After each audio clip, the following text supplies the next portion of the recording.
ٹھیکیدار کم عمر بندوں کو تو بالکل سیلریاں دینے کے اندر ہی نہیں آتا، 20 20 22 ہزار 12 گھنٹے ڈیوٹی کے بعد ان کو سیلریز ملتی ہیں، باقی اوپر کے پیسے وہ کھا جاتا ہے۔ اور اگر کوئی برابر ایج والا بندہ ہے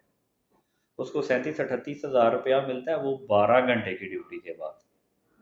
جبکہ منیمم ویج 8 گھنٹے کی ڈیوٹی ہے۔ وہ آپ سے حل نہیں ہو رہا، جتنے بھی مشیران ہیں، ٹھیک ہے نا۔ اور تو اور میں ذاتی طور پہ شیخو پورہ میں کچھ فیکٹریوں کو جانتا ہوں جن میں کم عمر بچوں کو رکھا جاتا ہے، اور میں نے پرسنلی دیکھا بچوں اور بچیوں کو ادھر رکھا جاتا ہے اور ان سے کم عمر میں اجرت کرائی جاتی ہے۔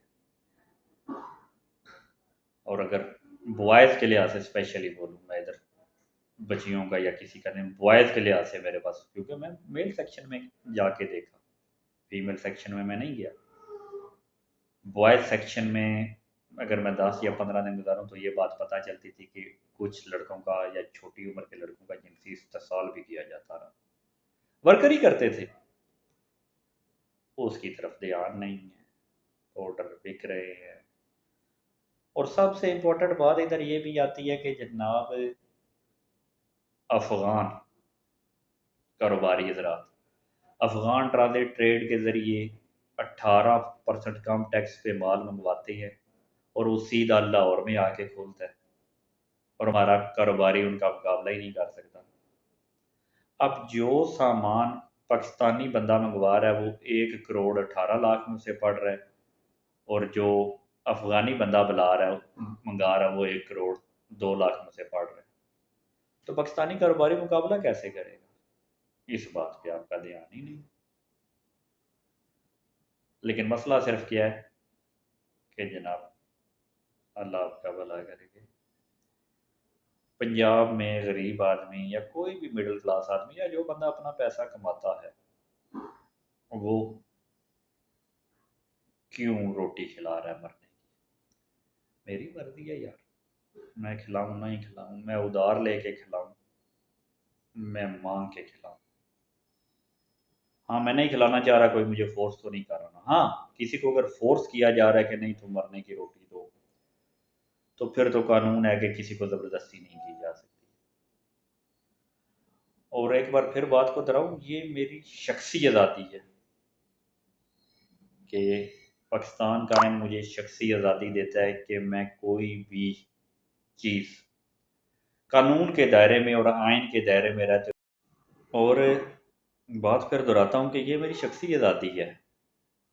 کہ میں اپنی مرضی سے اپنے گھر میں آئے مہمانوں کو کھانا کھلاؤں۔ حکومت اس بات پہ پابندی تو نہیں لگا سکتی، آئین بھی یہ نہیں کہتا۔ ہاں 27ویں ترمیم ہو رہی ہے، اس کے ساتھ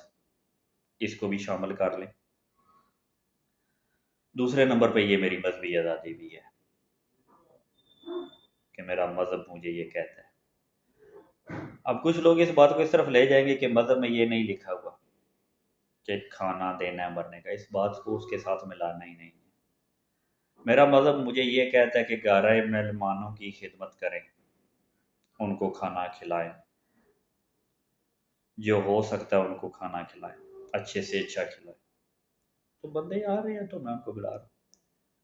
پلس کوئی بھی دعوت ہے وہ میں ایسے کر رہا ہوں، میں اصالِ ثواب کے لیے کر رہا ہوں یا بندوں کو گھر بلا کے کھانا کھلا رہا ہوں، ایسی دعوتیں بھی مذہب اسلام کا حصہ رہیں گی، ٹھیک ہے۔ ہاں کچھ اس کو بدعت میں جوڑتے ہیں کہ یہ بدعت ہے، کہ یہ نہیں کرانا چاہیے، مخصوص دن نہیں ہے، یہ ان کا ماننا ہے، وہ نہیں کرواتے، میں ان کو فورس نہیں کر رہا۔ لیکن کوئی بھی چیز جو میں اپنے گھر میں کر رہا ہوں مذہبی نوعیت کی یا ذاتی نوعیت کی، اگر وہ غیر قانونی نہیں ہے تو اس کے لیے مجھے پوری آزادی حاصل ہے۔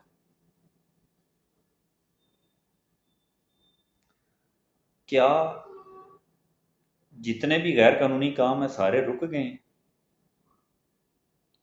میں محترمہ مریم نواز کو تمام چیزوں کے لیے اپریشیٹ کرتا ہوں، انہوں نے کافی کچھ اچھا کیا، لیکن اس جگہ پہ یہ معاملہ وہ غلط کر گئی، ان کو ایسا کرنا ہی نہیں چاہیے۔ ضرورت کیا ہے اس بات کی؟ آپ مجھے بتائیں نا کہ اس چیز کے لیے یہ ضرورت ہے۔ مرنے کے لیے اس وقت جو دو چیزیں زیادہ امپورٹنٹ ہیں نا، وہ ہے قبر کی جگہ اور کفن۔ کفن پھر بھی سستا ہے، لیکن قبر کی 40,000 50,000 کی نئی قبر کی جگہ بک رہی ہے، اور اس میں اگر دوسری چیز کاؤنٹ کروں تو بہت سارے قبرستانوں میں قبروں کے اوپر قبریں بنائی جا رہی ہیں، اور ان کی کمیونٹیز نے یہ فیصلہ کیا ہوا ہے کہ ٹھیک ہے قبر کے اوپر قبر نکالیں، کیا کریں، برتی ڈال کے رکھی ہوئی ہے، نیچے سے بس 1 فٹ چھوڑے اوپر سے ایک اور قبر نکال دیں۔ یہ ہو رہا ہے، اور بہت سے علاقوں میں ہو رہا ہے۔ آپ کے وزیر بشیر آپ کو یہ بات بتا سکتے ہیں کہ کون کون سے علاقوں میں یہ ہو رہا ہے، ایون کہ لاہور میں بڑے قبرستانوں میں یہ چیز ہو رہی ہے۔ اور اکثر کہا جب قبر کھودی جاتی ہے نیچے سے پرانے مردے کی ہڈیاں نکلتی ہیں، پھر وہ اٹھا کے سائڈ پہ دوسری جگہ پہ گہرا کھڈا نکال کے ڈال دی جاتی ہیں۔ مس مریم آپ اپنے کام کریں نا، لوگوں کی ذاتیات میں نہیں گھسیں۔ چائلڈ لیبر جگہ جگہ دیکھیں آپ، ایک بار نکل جائیں بلال گنج میں نکل جائیں، آپ کے ساتھ یا نزدیکی ایریا، شام کے وقت ہوٹلوں پہ نکل جائیں، چھوٹے بڑے ہوٹلوں میں نکل جائیں، بچے کام کر رہے ہیں، موٹر سائیکلوں کی دکانوں پہ نکل جائیں، بچے کام کر رہے ہیں، اس کے لیے کوئی پروٹیکشن نہیں ہے، آپ نہیں دینا چاہ رہے۔ ایشو آپ کو اس وقت کیا ہے کہ جناب مرنے پہ کھانا کیوں دیا جا رہا ہے؟ میری مرضی ہے، میں دوں نہ دوں، آپ کیا ہوتی آپ کا جو پہلا حق ہے، سب سے پہلا حق ہے آپ قانون نافذ کرنے والے اداروں کو پابند بنائیں۔ ٹھیک ہے، آپ نے ان کو پابند کیا، ٹھیک ہے، وارداتیں کم ہوئیں، لیکن مجھے یہ بتائیں کہ چرس، پاؤڈر اور افیم، آئس، یہ نشے ملنا بس ہوئے، بک رہے ہیں اسی طریقے سے جگہ جگہ پہ پاؤڈری میں آپ کو یہ بات بتاؤں، ایون کہ پولیس والوں کو پتہ ہے، اگر آپ بول رہے ہیں نا کہ پولیس والوں کو نہیں پتہ، تو کسی بھی بندے کو بھیج کے نا جو پاؤڈری چوکوں پہ پڑے ہے نا، وہ 100 روپیہ دے تو وہ آپ کو بتا دے گا کہ کون کون پاؤڈر بیچ رہا ہے، آپ کو پتہ چل جائے گا، آپ خود کر لینا اس معاملے کو، ہر جگہ پہ پاؤڈری پڑے، کوئی بھی ضلع ایسا نہیں ہے جس میں پاؤڈر پہ ہمارے نوجوان نسل تباہ نہیں ہو رہی، آئس کے نشوں سے ہمارے بچے مر رہے ہیں، اسکولوں کالجوں اور یونیورسٹیوں میں مل رہی ہے، طلبہ تنظیموں نے بدماشی مچائی ہوئی ہے جگہ جگہ پہ۔ آپ ایسی چیزیں روکیں نا، ون ویلرز ویڈیو بنا بنا کے ڈالتے ہیں، ان کے حوصلے اتنے بڑے ہوئے ہیں، اور ان کی وجہ سے بے گناہ بندوں کی جانیں جاتی ہیں، جو نہیں رینگتی کسی پر، ون ویلروں کی وجہ سے انوسینٹ لوگ معذور ہو جاتے ہیں، کیونکہ جب وہ گرتے ہیں یا ان کی وجہ سے کوئی حادثہ ہوتا ہے، مرتے ہیں، معذور ہو جاتے ہیں۔ پنجاب گورنمنٹ کے کانوں پہ جو نہیں رینگ رہی، لیکن اس وقت پنجاب کا سب سے مسئلہ کیا نظر آ رہا ہے ان کو جناب، کہ مرنے پہ روٹی کیوں دی جا رہی ہے۔ میرا مین ٹاپک یہ تھا آج کے لیے کہ مرنے کی روٹی پہ پابندی کیوں لگانی ہے، مجھے بس یہ بتائیں۔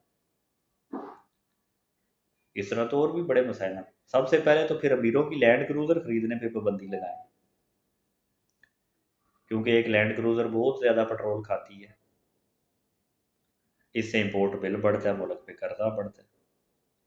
چلے لینڈ کروزر پہ پابندی نہیں لگا سکتے، جو بندہ 4 کروڑ کی لینڈ کروزر لے رہا ہے، ٹھیک ہے نا، اس سے ٹول ٹیکس تو 40,000 پر ٹول لے، ٹھیک ہے نا، اب مجھے ریٹ بھی نہیں پتا 4 کے 8 کروڑ کی لینڈ کروزر ہے، جتنے کی بھی لینڈ کروزر ہے، اس سے 40,000 50,000 ٹول تو لینا پتہ چلے، کیونکہ وہ پنڈی سے لاہور تک کا سفر اگر 1 لاکھ کے پیٹرول میں خرچ کر کے کر رہا ہے تو وہ 40,000 کے ٹول بھی دے، کیا مشکل ہے؟ میں نے آئیڈیا سے بولا ہے کہ یہ چیز ہے، کتنے کا پٹرول لگتا ہے مجھے نہیں اس بات کا آئیڈیا، نہ ہی میرے پاس گاڑی ہے، لیکن مجھے پتا ہے کہ پٹرول کئی ہزاروں میں لگتا ہے اگر آپ کروزر پہ سفر کریں تو، پاکستان کے لحاظ سے۔ آپ ان چیزوں پہ غور کریں، امیروں پہ ٹیکس لگائیں، غریبوں کا احساس ہے تو غریبوں کے لیے رزق پیدا کریں۔ ایک غریب صبح سے لے کے شام تک مزدوری کرتا ہے، آپ نے 38,000 اس کی مزدوری لکھی ہوئی ہے 8 گھنٹے کی، وہ اسے 12 گھنٹے کے بعد مل رہی ہے، اس کی طرف آپ کا دھیان نہیں ہے۔ میں آپ کو یہ خاص طور پہ مشورہ دوں گا، اگر مس مریم تک میری آواز پہنچے کبھی تو میں آپ کو خاص طور پہ مشورہ دوں گا کہ جتنی بھی سیلریز ہے بینک کارڈز میں لے کی ہے، آپ بیرون ملک سے سب چیزیں لے کے آتی ہیں فنانشلی یا کچھ، اور یہ بات تو آپ کو اسحاق ڈار صاحب بھی گائیڈ کر سکتے ہیں، آپ کی پارٹی کے بندے ہیں، کہ یہ کارڈوں میں سیلریاں ٹرانسفر کرنے والا سسٹم بہتر ہوتا ہے، چیک اینڈ بیلنس بھی ہوتا ہے کہ کس کو کتنی سیلری ٹرانسفر ہو رہی ہے، کس کی کتنی ارننگ ہے، کتنے ملازم ہیں، سب کچھ۔ اس سے دو کام ہوں گے، ایک تو غریبوں کو پوری تنخواہ ملے گی، پلس آپ کا بینکنگ سیکٹر بھی بوسٹ کرے گا، بینکنگ سیکٹر میں نوکریاں بھی پیدا ہوں گی اس بات کو لے کر، اے ٹی ایم مشینیں لگیں گی، ان کا کام بڑھے گا، غرض کی ہر چیز بڑھے گی، ایک آپ اکنامکلی بوسٹ بھی لا سکتے ہیں اس بات کو لے کر۔ آپ ان چیزوں کے بارے میں سوچیں، آپ پتہ نہیں کیا سوچنے لگ پڑی۔ صفائی کا انیشیٹو آپ کا بہت اچھا تھا، پورا پنجاب آپ سے خوش ہے، ٹھیک ہے نا؟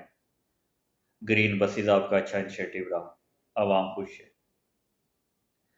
لیکن جو بات آپ غلط کر رہی ہیں، ایون کہ اس فیصلے سے کئی لوگ خوش ہیں، لیکن میں اس سے خوش نہیں ہوں۔ آپ میرے لیے روزگار پیدا کریں، میں وہ کدھر خرچ کر رہا ہوں وہ میرا ہیڈک ہے، ٹھیک ہے؟ اس طرح تو شادیوں پر یہ وہ لٹرم پٹرم لہنگوں پر ہر چیز، سب چیزوں پر ہی پابندی لگا دیں، ٹھیک ہے نا؟ بس سب لوگ کھانا کھائیں پئیں اور سوئیں، یہ غلط ہے۔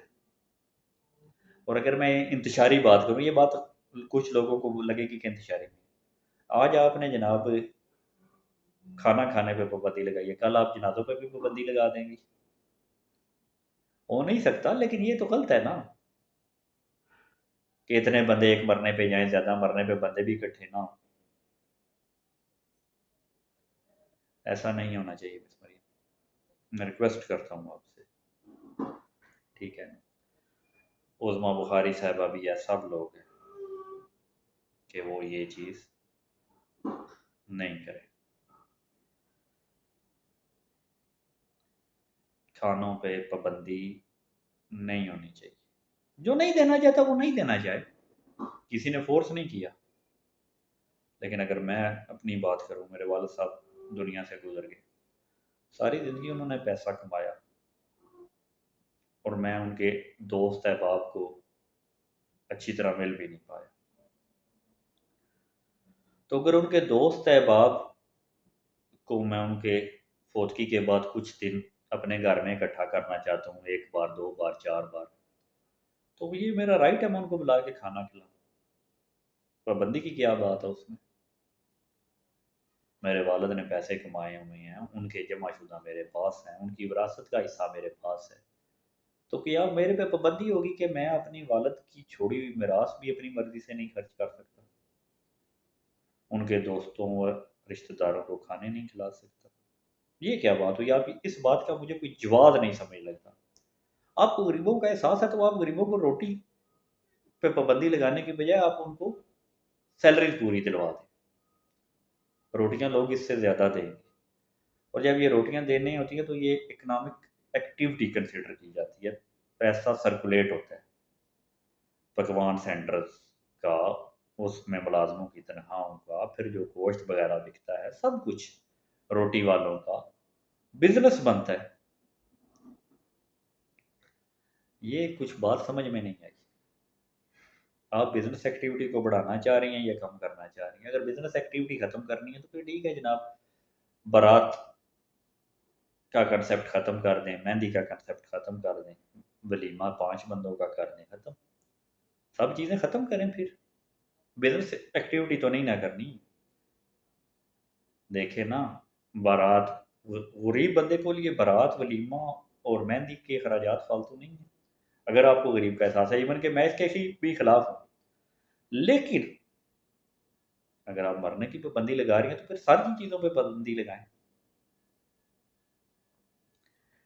اس میں یہ پوائنٹ مجھے سٹارٹ میں ایڈ کرنا چاہیے، لیکن یہ آخر میں ایڈ کرنا یاد آ گیا، اور سب سے پہلے جو سرکاری اداروں میں اربوں روپے کی چائے اور بسکٹ اور کھانوں کا خرچ کر دیا جاتا ہے، اس پہ پابندی لگائیں، میرے ٹیکس کا پیسہ ہے۔ ایون کہ میں اس کو بھی غلط کنسیڈر نہیں کرتا، وہ بھی ایک ایکٹیویٹی ہے، لیکن اگر آپ کو اتنا ہی احساس ہے جناب کہ وہ غریب کا پیسہ لگ رہا ہے، تو غریب کا پیسہ یہ چائے بسکٹ پہ، یہ لوگ افسر لوگ تنخواہیں نہیں لیتے لاکھوں کی، لیکن پھر بھی ان کو چائے بسکٹ سرکاری خزانوں میں مل رہی ہیں۔ پاکستان کا سب سے بڑا ایشو کیا ہو گیا جناب؟ آج کے لیے پاکستان کا سب سے بڑا ایشو آپ کے لیے یہ ہے کہ کھانوں پر پابندی چلنی چاہیے، غلط ہے یہ، اس پابندی کو اٹھائیں۔ اللہ آپ کا حامی و ناصر ہو، میری دعائیں آپ کے ساتھ ہیں کہ آپ کی حکومت کامیاب ہو، لیکن یہ غلط فیصلہ ہے۔ لوگ مجھے برا کہہ سکتے ہیں، لیکن یہ ان کی مرضی ہے، یہ فیصلہ غلط ہے۔ فی امان اللہ، السلام علیکم۔